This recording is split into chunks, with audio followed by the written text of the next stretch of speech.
before it, TV. The world is thinking. Do you think there could be one sentence that could convince, let's say, a creationist to seriously doubt their theory? Ideally, if you could convince a believer in God to really doubt their belief, but that's too hard. Not sure about a sentence. I think perhaps the single most convincing fact, the observation that you could point to would be the pattern of resemblances that you see when you compare the genes using modern DNA techniques, actually looking at the letter-to-letter correspondences between genes.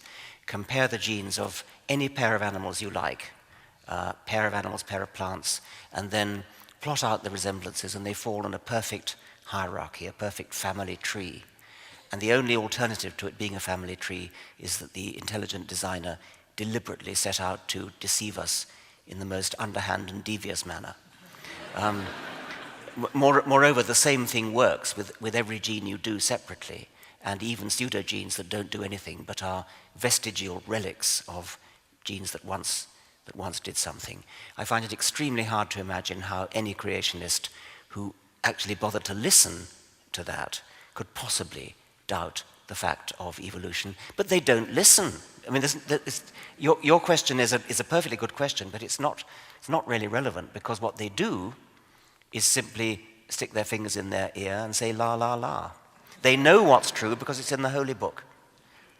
And that even, I mean, the most extreme case is the geologist Kurt Wise, who has a PhD in geology from Harvard, and said, if all the evidence in the universe pointed towards an old Earth, I would be the first to admit it, but I would still be a young Earth creationist, because that is what Holy Scripture teaches me. You cannot argue with a mind like that. A mind like that, it seems to me, is, well, a disgrace to the human species.